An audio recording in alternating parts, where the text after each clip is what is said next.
Welcome to At the Forefront, where we explore the groundbreaking innovations and developments shaping the future of aging. We're hitting the road to showcase how older adults are embracing change, staying active, and thriving in their golden years. Here's your host, CEO of Forefront Living, Tim Mallett. Welcome back. I'm Tim Mallett, host of At the Forefront.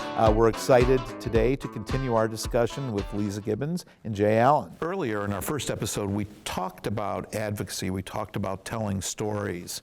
Talk to us about the power of telling those stories and advocating for people in the Alzheimer's community. Go ahead. I think it makes change. I think that at the heart of advocacy is something's wrong out here. We have to step back and create some sort of a movement or a moment to affect change beyond ourselves, right? Oh yeah, it's a spider web effect. Oh, exactly. Yeah, it's like a reverse butterfly effect. Yeah, it comes back to you good, positive way. Yes. Yep. I have so many endless stories about that. So I'm from a little town called Cedar Falls, Iowa. If you follow football, Kurt Warner's from there. If you follow rock music, Slipknot's from there, but it's a little blip on the map. We got a show, so we had to go back, and a radio DJ friend had reached out to me and said, I have a close friend of mine, and she was just recently diagnosed with Alzheimer's, and said, I shared your song, Blank Stares, and it's all she listens to all day. It's become like her anthem. And he said, how cool would it be if you could like stop over and surprise her? They're gonna have like a little family gathering outside. And I was like, sure. And he was shocked that I said, sure. I was like, of course, I have time, let's do it. So there, we pull up, and it's me, a guitarist, and it's like her whole family and all their friends out back on their porch, beautiful day. We walk up, and she turns around and sees me and just lights up, loses it. So we spend an afternoon with her and sing her a bunch of songs. And she went on to tell her story. And every time that she had the opportunity, she would, actually we're on the news several times, and they got to make a great impact. And she always would say, that was because of you, Jay, that's because of Blank Stares. And so every time we came back to the Midwest, we'd have her side stage, and she became like a staple to have with us. And she ended up passing recently, but they said, when she took her last breath, they were playing Blank Stares, and she was wearing a Jay Allen shirt. And I was just like, man, because I chose to accept the burden and realize the gift, I had an impact on that life, now an angel. Oh, Wonderful. that's lovely. Yeah. That's really, really lovely. I have so many stories like that. I think we talked about commonalities earlier, and each of you are talented, each of you are celebrities, and you've taken the talent and the celebrity to bring awareness.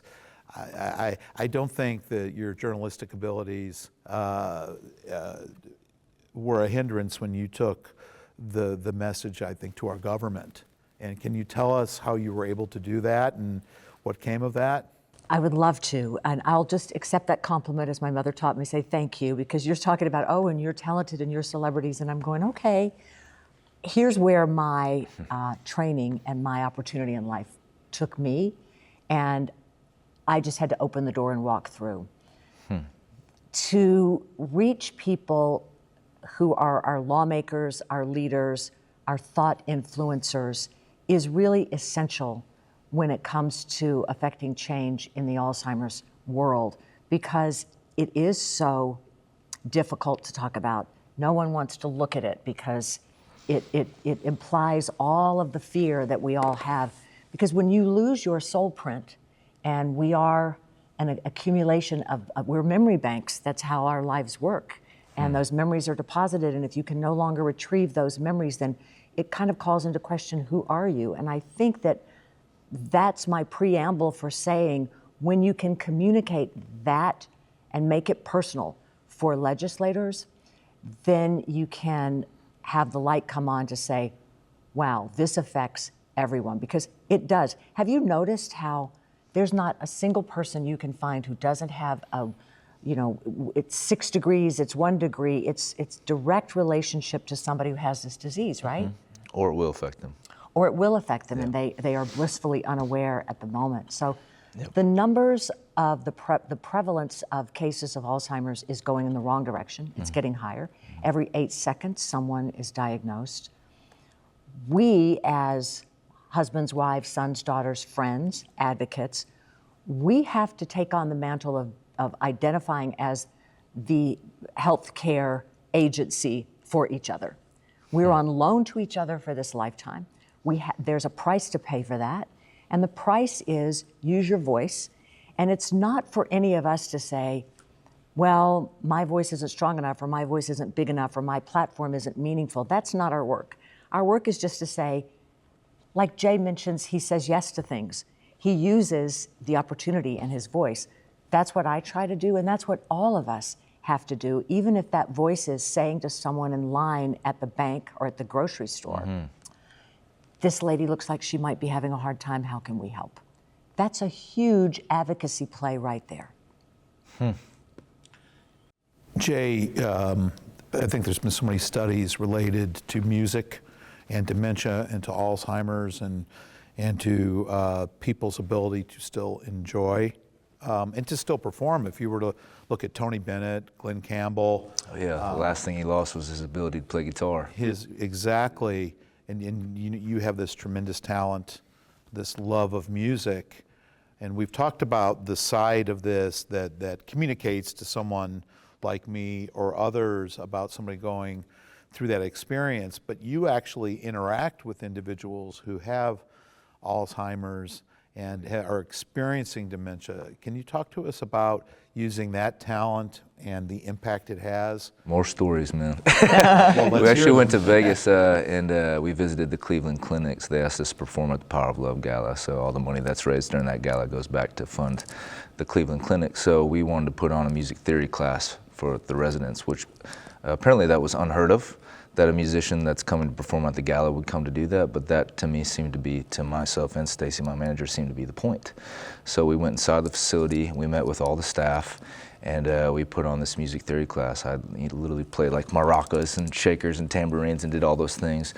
I noticed, so it was like all these residents and then their loved ones came with them to support them and be with them, and they formed a circle, and I was on the inside of the circle. And I noticed one lady specifically, she showed up and she just kind of like rested like this, put her head down, and just wasn't present and was not engaged. And so I thought, I might get her. And so at the end of this music class, I picked up my guitar and I put on a pair of sunglasses and I walked up right to her and I just started playing a fun song. And she suddenly got up, kicked off her shoes and started dancing with her husband. And he, while he was laughing, had tears in his eyes. And that was music, you know. I'm a vessel for music, but music did that. You know, well, we have countless stories like that. So. What I think is interesting is, you know, you've been on The Voice. You perform for large audiences. You have talked already about you perform for younger people and a broad spectrum of individuals, but you're here with us today to perform at a senior living community. And with so much opportunity that you have, you're here. Can you talk to us about that? Again, that's the point. You know, I'm very happy that's the point. That's the whole point, yeah. I have such a heart for caregivers specifically. I saw and had to hear about, because you know, I lived in Nashville, my family is all in Iowa, so when my mother was in the thick of it, my dad and my sister had to do and see things to take care of her that a husband and a daughter should never have to do and see. Mm-hmm. And I know people do that on a daily basis and never get recognized or actually fully rewarded. So it's important for me to come in here and be like, hey, your job matters more than most. You know, y'all are absolute real life angels. And I'm gonna get them dancing. I'm gonna embarrass the heck out of everyone. You know, we're gonna put on a party, and we're just gonna, you know, remind them that you need to keep showing up every day because we need you. You know. As people are made aware of this diagnosis, both for the individual who receives the diagnosis, but it's a diagnosis for the family. It's not just for the individual. What thoughts do you have? What recommendations? There are a lot of resources out there, but there's, and I think, Jay, you've so well hit on it, there's the emotional aspect, there's the caregiver who... I've sent many people to Leeza. Yeah, many. Well, that was the setup for the question, so thank you. Yeah. I had a recent one.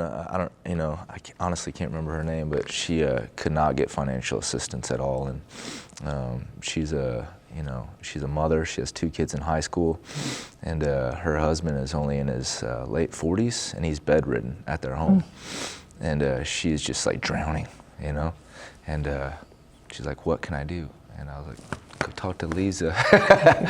She's done it. She's just created this. A place of resources and community and hope, so, yeah. Life is not over. The diagnosis is a changed element, but there's still a relationship, and we talk to, as Jay does, lots, as you do, Tim, every day you talk to people who have this diagnosis, and you elicit their stories, you honor their legacies, you see them for who they are, as well as who they were, because you carry who you were with you, but then who you're going to become is on the road ahead. And none of us knows where that's taking us. But for people that have a diagnosis, what they tell us they want others to know is that they're still there. And they can't do a lot of things, but they can do and participate in many things. They can dance, they can sing along, they can go grocery shopping, they can fold the laundry, they can be productive. Our DNA, we are hardwired to produce something meaningful in life. And we forget that those who are forgetting should not be forgotten, and we don't need to overlook the fact that they are producing at a different level, and it may be even at a higher level than those of us who have our cognitive abilities. So I hear that a lot, that we put a focus on the intergenerational relationships too. And younger people, we need to make it not so scary. And so we do a senior prom where we bring together high school and college seniors along with senior citizens. And I love that. The senior citizens, some of them have never been to a prom before, and they put their corsage on and they're proud, and they get escorted by their grandchild into this room where we're just applauding their kindness. They don't need to have achievements, and they don't need to have medals and degrees. They just need to be, you're a kind member of our community, and we validate you. It's great. It's wonderful.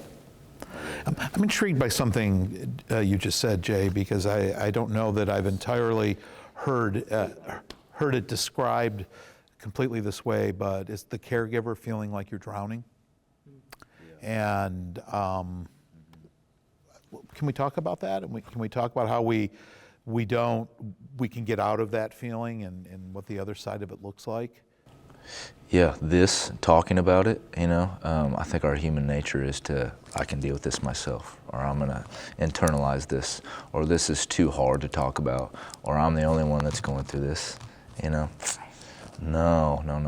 Talk to your family, talk to your friends, lean on them, I've done that myself. I've internalized and handled things incorrectly, but when you speak about it, those are the moments you realize you are absolutely not alone. Like we talked about, everyone's been affected by this, so use your voice, express your pain. I've seen so much beauty come from expressing your pain, so. That's the key to sanity. That's a sanity sanctuary, and it's a survival tool that we overlook because it's hard to do, right?